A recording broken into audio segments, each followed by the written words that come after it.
there's a couple of common rejoinders at this point.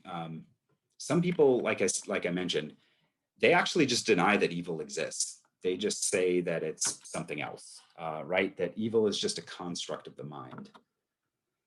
I mean, that's one way, but regardless of how we frame it, we want to take the most straightforward and basic notion of evil. And I think most of us would agree that there is still, whether we call it evil or suffering, there's a lot of that going on.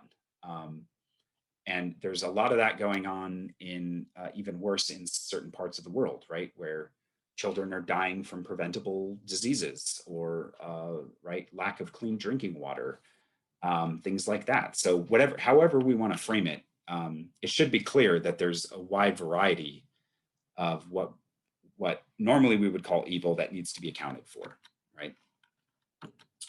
Okay. Now, at various points, theists respond by saying, well, look, there's different kinds of evil, so maybe we should be more careful. There's general evil, right, which can be thought of as that which causes human or animal suffering, right, whether it's a disease or something else. And then maybe the moral ones, right, like the bad things that which individual humans are responsible, right, like murder and robbery and things like that. So then there's natural evil, right, like terrible events that occur in nature of their own accord, like volcano eruptions. Some philosophers view natural evil as moral evil that the devil is responsible for. So this is one way Alvin Plantinga gets out of this problem, by saying that natural disasters are caused by the devil.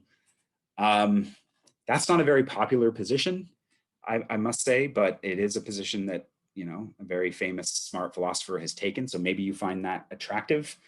I'm not here to pass judgment on that, but I wouldn't say that that's a very common view, to just say that all volcano eruptions are the devil's fault, or all hurricanes are right, or tsunamis are caused by the devil. I mean, you can, but I'm not sure that's a very compelling case to make. So what theists do is they try to give what's called a theodicy. This is an attempt to defend God's existence by providing some sort of justification for why such a God would allow evil, and to the extent that they do.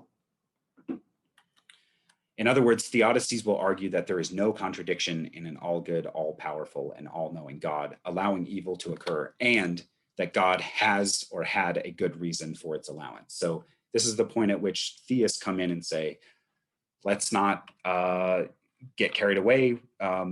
There's a way that we can salvage a notion of something like omnibenevolence with the existence of so much evil.